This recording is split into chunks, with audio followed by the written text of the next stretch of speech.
नमस्कार, TNP news देख रहे हैं आप और आपके साथ मैं हूं हिमांशी नेगी। बुलेटिन की शुरुआत करते हैं। प्रधानमंत्री नरेंद्र मोदी तेलंगाना के दौरे पर रहे। तेलंगाना के नागर कुर्नल पहुंचकर उन्होंने यहां पर सार्वजनिक सभा को संबोधित किया।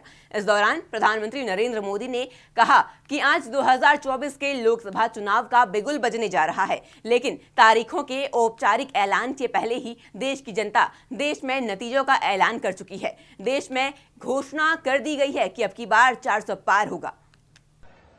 2024 के लोकसभा चुनाव का बिगुल बजने जा रहा है। टीवी वाले बताते हैं कि अब से कुछ ही देर बाद दिल्ली में चुनाव की तारीखों का ऐलान हो जाएगा। लेकिन मेरे प्यारे भाइयों बहनों, तारीखों के औपचारिक ऐलान के पहले ही देश की जनता ने, देश ने नतीजों का ऐलान कर दिया है। देश ने घोषणा कर दी है, अब की बार तेलंगाना को हमारे देश में गेटवे ऑफ साउथ कहा जाता है। पिछले 10 वर्षों में तेलंगाना का विकास ये एनडीए की, मोदी की प्राथमिकता रहा है। लेकिन इन 10 वर्षों में हमने ये भी देखा कि कैसे तेलंगाना चक्की के 2 पार्टों में पीसता रहा है।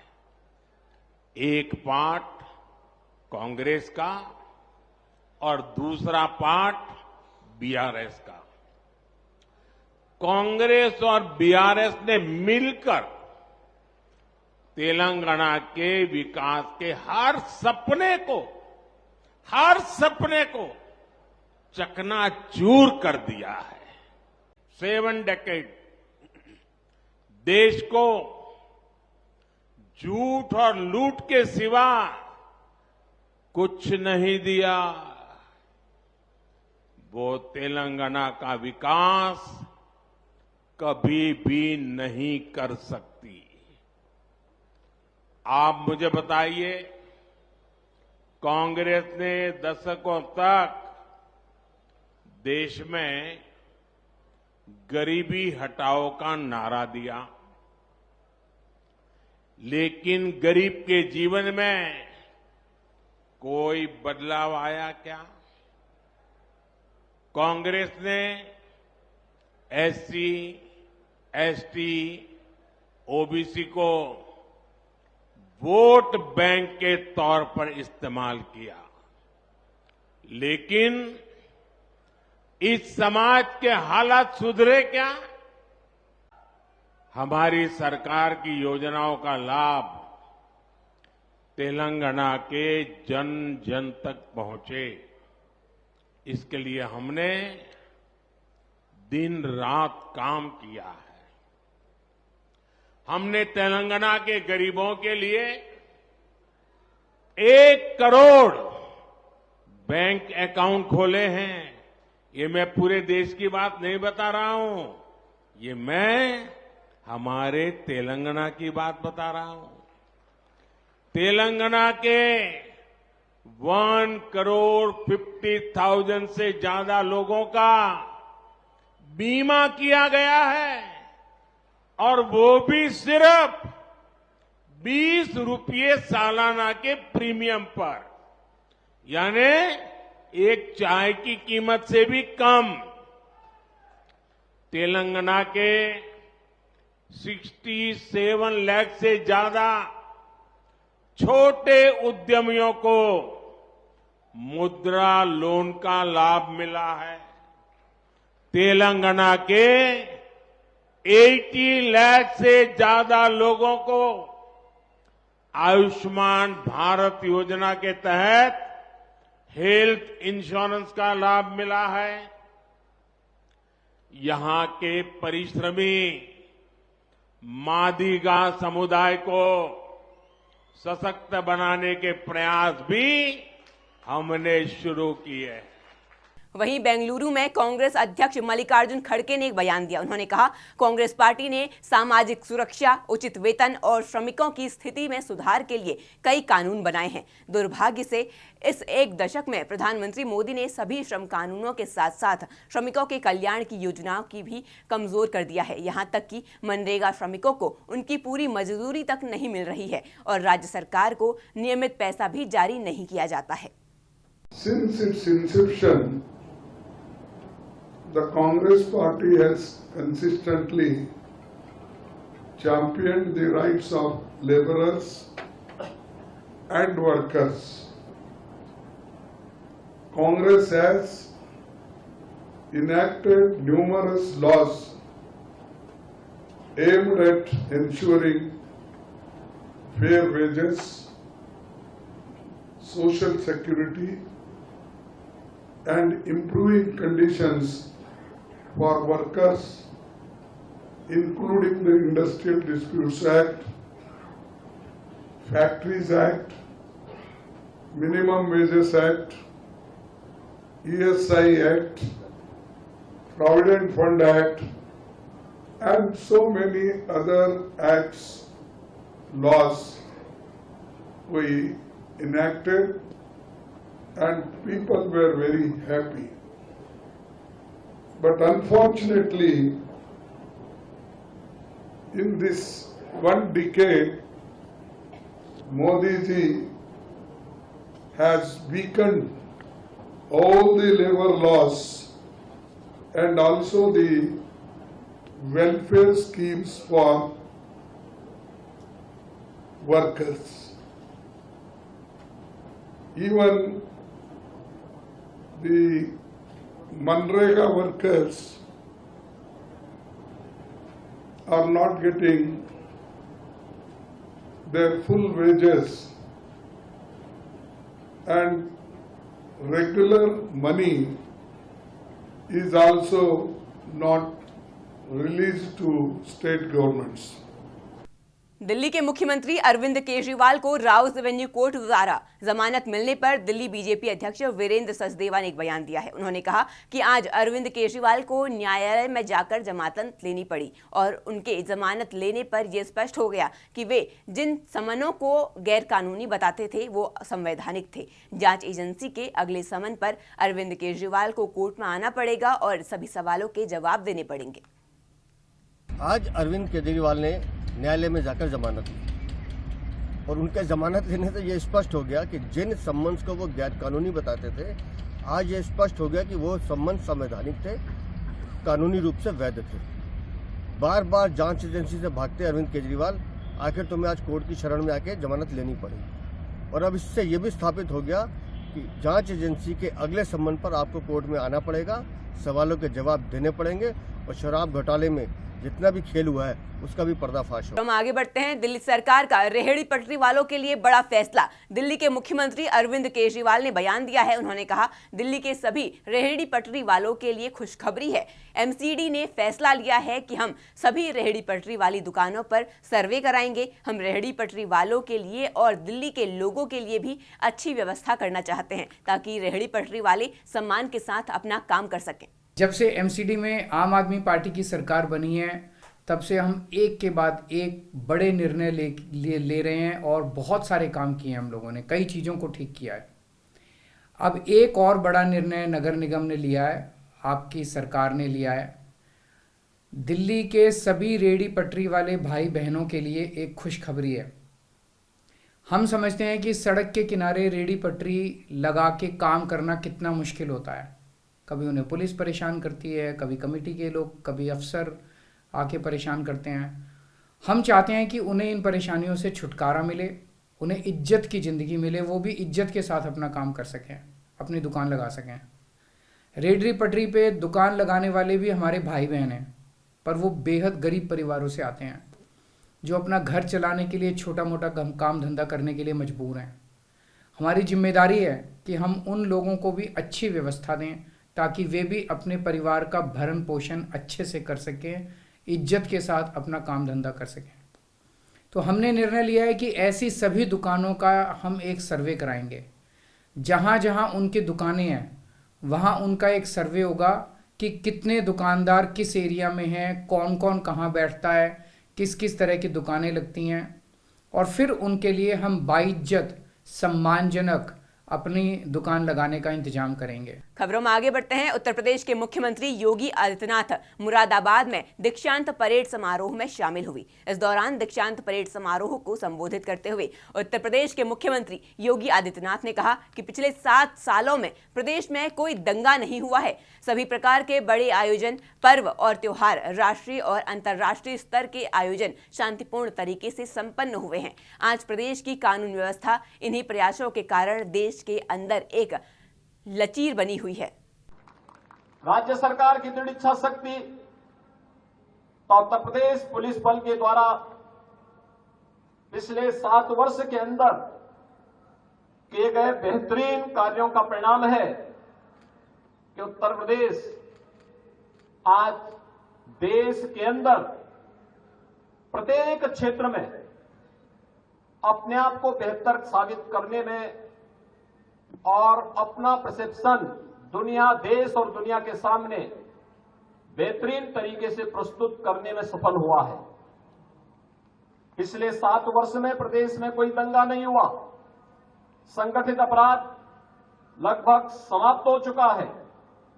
सभी प्रकार के बड़े आयोजन, पर्व और त्योहार, अति विशिष्ट महानुभावों की यात्राएं, राष्ट्रीय और अंतर्राष्ट्रीय स्तर के आयोजन शांतिपूर्ण तरीके से संपन्न हुए हैं।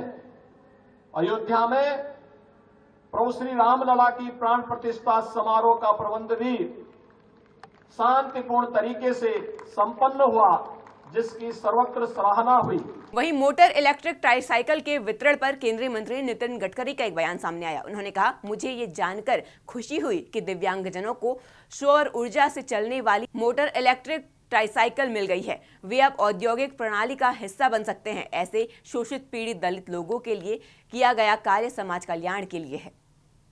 आज मुझे बहुत खुशी है कि दिव्यांग विशेष रूप से पैर भी लग गए, ट्राईसाइकिल सोलर वाली मिल गई, इनके जीवन में आनंद निर्माण हुआ है। अब ये लोग अपने उद्योग व्यवसाय भी कर सकते हैं। उनके चेहरे पर जो हंसी है वो मुझे लगता है कि हम सब के लिए वही सबसे बड़ी समाधान का विषय है। समाज में ऐसे ही शोषित पीड़ित दलित लोगों को, दिव्यांगों को मदद करना, ये समाज कारण यानी राजकारण है। ये मेरी संकल्पना है। केवल चुनाव है करके नहीं, मैं 5 साल लगातार ये काम करता रहता हूँ और करता रहूँगा। इसमें कोई जो वोट देता है उसके लिए नहीं, जो देता है उसका भी काम करता हूँ, जो नहीं देता है उसका भी काम करता हूँ, और सबकी सेवा करना यही सही राजनीति है। आगे बढ़ते हैं। केंद्र सरकार ने साल 2019 में पास हुए कानून नागरिकता संशोधन अधिनियम लागू कर दिया है, जिससे लेकर देश भर में बवाल मचा हुआ है। विपक्षी पार्टी CAA के खिलाफ लगातार अपना विरोध दर्ज करा रही है, जिसे लेकर आलोचक सुप्रीम कोर्ट भी पहुंच रहे हैं। इसी क्रम में AIMIM के चीफ और हैदराबाद स्थित सांसद असरुद्दीन ओवैसी ने भी सुप्रीम कोर्ट का दरवाजा खटखटाया है। इसके साथ ही ओवैसी ने सुप्रीम कोर्ट के सामने NRC का मुद्दा भी उठाया। उन्होंने अदालत में याचिका दायर करके अपील की है कि CAA पर तत्काल रोक लगाई जाए। AIMIM चीफ ने कोर्ट में कहा कि CAA के बाद देश में NRC आ सकता है और ये दोनों का अपवित्र गठजोड़ है। NRC के जरिए भारतीय मुसलमानों को निशाना बनाया जाने की योजना है। उन्होंने कोर्ट से अपील की है कि निर्देश जारी करें कि इन कार्यवाहियों के लंबित रहने के दौरान किसी भी व्यक्ति को नागरिकता अधिनियम 1955 की धारा 2(1)(b) के प्रावधानों का सहारा लेने की अनुमति नहीं दी जाए। मैं वजीर आला से एक रिक्वेस्ट ये करूंगा कि CAA के बारे में भी आपकी पार्टी का मौक़िफ़ वाज़ेह है। अगर आप एक मरतबा यहाँ पर उसका जिक्र कर दें तो मैं समझता हूँ कि एक बहुत बड़ा अच्छा पैगाम पूरे तेलंगाना में और पूरे मुल्क में जाएगा।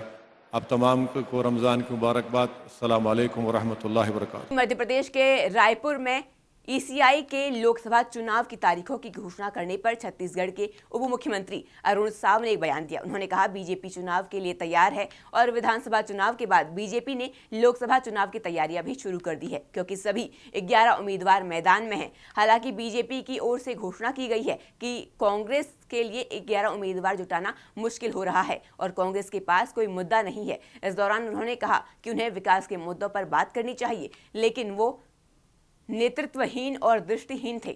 साथ ही उन्होंने कहा कि यही कारण है कि कोई भी उनके दम पर चुनाव नहीं लड़ना चाहता है। जैसा कहा जा रहा है, भारतीय जनता पार्टी चुनाव के लिए पूरी तरह से तैयार है। विधानसभा के चुनाव समाप्त होते ही भारतीय जनता पार्टी लोकसभा चुनाव की तैयारी में जुट गई थी और लगातार हमारी बैठकें हो रही है और अब विधानसभा के सम्मेलन पार्टी ने प्रारंभ कर दिए हैं। हमारे 11 के 11 प्रत्याशी घोषित हो गए हैं। निश्चित रूप से हम पूरी तरह से मजबूती से चुनाव के मैदान में हैं। आज कांग्रेस पार्टी के जो हालात हैं वो प्रत्याशी तय नहीं कर पा रहे हैं, क्योंकि कांग्रेस पार्टी के टिकट पर कोई चुनाव लड़ने को तैयार नहीं है जनता का मूड देखकर, क्योंकि जनता ने तय कर रखा है 11 की 11 सीटें नरेंद्र मोदी जी की झोली में डालने के लिए। पिछले 10 सालों में नरेंद्र मोदी जी की सरकार ने, नरेंद्र मोदी जी ने आम जनता के जीवन में जो परिवर्तन लाने का काम किया है, दुनिया में भारत का मान सम्मान और गौरव बढ़ाया है। इसके कारण से आम जनता ने तय कर रखा है तीसरी बार फिर से नरेंद्र मोदी जी को देश की बागडोर सौंपने के लिए, और इसलिए आज कांग्रेस पार्टी प्रत्याशी तय नहीं कर पा रही है। हमारे 11 के 11 प्रत्याशी घोषित हो गए हैं और चुनाव की तैयारी में पूरी तरह से जुट गए हैं। राहुल गांधी ये कह रहे हैं कि चुनावी बॉन्ड का सबसे बड़ा जबरन मसूली है। देखिए, ये भ्रष्टाचार के आरोप में जिस प्रकार से कांग्रेस के नेता पूरी तरह से फंसे हुए हैं, उन्हें कोई नैतिक अधिकार नहीं है। भारतीय जनता पार्टी सुचिता पर भरोसा करती है, भ्रष्टाचार पर जीरो टॉलरेंस की नीति अपनाती है। सर, भाजपा ने अब तक सोशल मीडिया पर कांग्रेस प्रत्याशियों के खिलाफ, तो अब कांग्रेस ने भी 3 प्रत्याशियों के खिलाफ पोस्टर जारी किए और कह रही है कि भाजपा राजनीति के स्तर को गिरा रही है। पिछले 5 सालों में किसने राजनीति का स्तर गिराया, किसने प्रशासनिक स्तर को गिराया, ये छत्तीसगढ़ की जनता ने बखूबी देखा है और इसलिए नैतिकता की बात करना कांग्रेस को कहीं भी शोभा नहीं देता है। चिंतामणि महाराज को वॉशिंग मशीन में भी दिखाया, मोदी जी के वॉशिंग मशीन में धुल कर हट गए, ऐसे बोल रहे हैं। देखिए, एक बहुत बड़े वर्ग के वे सम्माननीय है और लगातार कांग्रेस पार्टी में भी रहे, भारतीय जनता पार्टी के समय संस्कृत बोर्ड के अध्यक्ष रहे, उनकी घर वापसी हुई है। बहुत सम्माननीय समाज के व्यक्ति हैं और इसलिए उनके खिलाफ इस तरह की बातें करना कांग्रेस को शोभा नहीं देता है। खबरों में आगे बढ़ते हैं। पौड़ी लोकसभा सीट से बीजेपी प्रत्याशी और पूर्व राज्यसभा सांसद अनिल बलूनी ने पौड़ी की जनता को तारामंडल और माउंटेन म्यूजियम की सौगात दी है, जहां दोनों संस्थानों का शिलान्यास किया गया। वहीं बलूनी ने चिन्हित भूमि का निरीक्षण करते हुए भूमि पूजन कार्यक्रम में भी शिरकत की। इसके बाद लोकसभा सीट से बीजेपी प्रत्याशी बनने पर बलूनी कंडोलिया मंदिर पहुंचे, जहां जीत के लिए भगवान का आशीर्वाद भी लिया। इस दौरान बलूनी ने कहा कि तारामंडल का निर्माण पूरा होने पर छात्र और खगोल विज्ञान की जानकारी ली और माउंटेन म्यूजियम उत्तराखंड की संस्कृति से हर किसी को रूबरू कराएगा। इस पर उन्होंने कहा कि देश के पहले स्वर्गीय सीडीएस विपिन रावत के नाम पर ही तारामंडल और माउंट म्यूजियम का नाम रखा जाएगा। अन्य जनपदों से भी लोग आएंगे और बहुत संख्या में लोग आने वाले हैं। पर्यटक भी यहाँ आएंगे और छात्रों के लिए भी और जो खगोल वैज्ञानिक हैं उनके लिए भी ये एक केंद्र बन रहा है, जिससे कि उनको जानकारी उपलब्ध होगी। पौड़ी में तारामंडल और माउंट म्यूजियम जो बन रहा है एक बड़ी सौगात है पौड़ी के लिए, और इसमें जो है आदरणीय बलून जी का मैं आभार व्यक्त करता हूँ कि उन्होंने अपनी निधि से 15 करोड़ जो है पौड़ी के लिए स्वीकृत कर दिया है, और इसके अलावा कम से कम 50 करोड़ से ऊपर की लागत इसमें लगने वाली है। उसके लिए भी पैसे की कमी न होने देंगे, ऐसा उन्होंने आश्वासन दिया है और इस कार्य को पूरा करेंगे किसी भी हालत में। और आज पौड़ी में जो जनसभा हुई ये लोकसभा का भी आगाज है और भारतीय जनता पार्टी के प्रत्येक कार्यकर्ता, प्रत्येक बूथ के कार्यकर्ता से लेकर सभी ने यहाँ पर आकर अपना उनका उत्साहवर्धन किया और भारतीय जनता पार्टी का प्रत्येक कार्यकर्ता इसी प्रकार से उत्तराखंड के अंदर अब ये कोई किसी को शक नहीं है कि 5 सीटें जीतेंगी। अब यही चर्चा है कि उत्तराखंड के अंदर 5 सीटों में सबसे अधिक बहुमत के साथ कौन सी सीट जीतेगी। तो हमारे कार्यकर्ताओं ने संकल्प लिया सबने कि हमारे गढ़वाल लोकसभा से 5 लाख से अधिक वोटों से भारतीय जनता पार्टी विजयी हो और एक कीर्तिमान बनाए। इसके लिए सब कार्यकर्ताओं ने संकल्प लिया है और आने वाले समय में इसके लिए कार्य करेंगे। पौड़ी और इसके आसपास के क्षेत्र की आर्थिकी के लिए, यहाँ की में विकास के लिए, पर्यटन के विकास के लिए हम लोगों ने यहाँ पर एक तारामंडल और एक माउंटेन म्यूजियम का निर्माण किया है। पौड़ी जो उपेक्षित रहा है अब उपेक्षित नहीं रहेगा और बड़े काम होंगे, इसलिए ये जनता दौड़ी चली आई।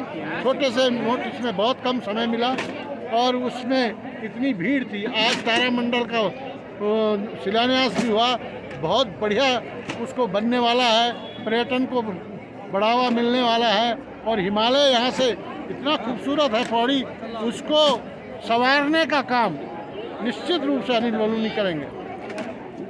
घोषित किया है और आज अनिल बलूनी जी यहाँ पे आए थे, किस तरह से महिलाओं ने स्वागत किया, किस तरह से देखते हो आप यहाँ पे? जी बिल्कुल, पहले तो बहुत बहुत धन्यवाद करना चाहूँगी मैं अपने शीर्ष नेतृत्व का। भाजपा ने अपने प्रत्याशी घोषित करने के साथ साथ पौड़ी को एक गढ़वाल का बेटा दिया है, जिन्होंने अभी आज अगर आप देखेंगे हमारे पीछे तारामंडल का व पर्वतीय क्षेत्र का यहाँ पे उनको उद्घाटन भी हुआ है और उस उपलक्ष्य में हम लोगों को यहाँ पे एक बैठक भी थी और एक रैली भी थी, जिसमें अनिल बलूनी जी द्वारा काफ़ी पौड़ी को कई सौगात दी गई है, उत्तराखंड को कई सौगात दी गई है। खबरों में आगे बढ़ते हैं। कनाडा के ओंटारियो प्रांत में भारतीय परिवार के घर में आग लगने से 3 सदस्यों की मौत हो गई। आग लगने की वजह अब तक सामने नहीं आई है। पुलिस को शक है कि घर में आग लगाई गई है। उनका कहना है कि आग लगना एक्सीडेंट नहीं हो सकता। पुलिस का कहना है कि घर में 7 मार्च को आग लगी थी। यहां आग बुझाए जाने के बाद मानव अवशेष मिले थे। हालांकि ये साफ नहीं हुआ है कि कितने लोग जलकर मरे हैं। 15 मार्च को मानव अवशेषों की पहचान भारतीय परिवार के 3 सदस्यों के रूप में हुई। अमेरिका में भारतीय मूल के नागरिकों की संदिग्ध मौत का ये मामला पहला नहीं है। ऐसी खबरें पहले भी कई बार सामने आती रही हैं, जो वाकई चिंता का विषय है। मध्य प्रदेश के कटनी में मांगों को लेकर पेंशनर्स अधिकारी कर्मचारी संयुक्त मोर्चे के बैनर तले कलेक्ट्रेट कार्यालय पहुंचे, जहां उन्होंने कलेक्ट्रेट पर सीएम के नाम ज्ञापन सौंपा और जिन मांगों को उठाया गया उनमें प्रदेश के अधिकारी कर्मचारियों को केंद्र के समान 50% महंगाई भत्ता प्रदान किया जाए। दरअसल 46% महंगाई भत्ता कर्मचारियों को मिल रहा है, जो कि केंद्र से 4% कम है और लोकसभा चुनाव आचार संहिता लगने से पहले पेंशनर्स की ये मांग पूरी की जाए। इस मौके पर संस्थापक सचिव, जिलाध्यक्ष समेत अन्य कर्मचारी भी मौजूद रहे। जैसे आज वेतन मिल रहा है तो वो भी वेतन भी जो है छत्तीसगढ़ गवर्नमेंट को जाता है, पहले उनके अनुमोदन के बाद मध्य प्रदेश गवर्नमेंट को आता है। इसी प्रकार पेंशनर्स के लिए भी इनकी फाइल वहाँ जाती है, पहले छत्तीसगढ़ शासन, जब वहाँ से अनुमति स्वीकृति आती है तब यहाँ पे स्वीकृति प्रदान की जाती है। इसको तत्काल विलोपित किया जाए। वर्तमान में पेंशनों की जो भत्ता है, महंगाई भत्ता, वो 42% की जुलाई 23 से दिया जा रहा है, जबकि जुलाई 23 से 4% और जनवरी 24 से 4%, 8% महंगाई चढ़ा दे है। अभी 8% की और स्वीकृति की जानी है, परंतु वो अभी तक हो नहीं पाई है। 6वें वेतनमान का 31/1 से 31/8 तक 32 माह का पूर्व का पेंशन भी नहीं मिला है, जबकि माननीय उच्च न्यायालय द्वारा इसके आदेश एरियर आज तक नहीं दिया है। उच्च न्यायालय द्वारा भी आदेशित किया कि 6% ब्याज सहित उक्त राशि का भुगतान पेंशनर को किया जाए। 7वें वेतन आयोग का 1/1/16 से 31/18 तक 27 माह के एरियर का भुगतान भी मध्य प्रदेश शासन द्वारा नहीं किया गया, वो लंबित है। इसी प्रकार चिकित्सा सुविधा प्रदेश के पेंशनरों के लिए आयुष्मान योजना का लाभ प्रदान किया जाए। माननीय सर्वोच्च न्यायालय के निर्भय दिनांक 11/4/23 अनुसार 23 जून निर्णय दिनांक 30 जून 31 दिसंबर को सेवानिवृत्तों की काल्पनिक वेतन वृद्धि दिए जाने का आदेश प्रसारित करने का कष्ट करें। फिलहाल मेरे साथ इस बुलेटिन में इतना ही। तमाम खबरों के लिए बने रहें TNP न्यूज के साथ। नमस्कार।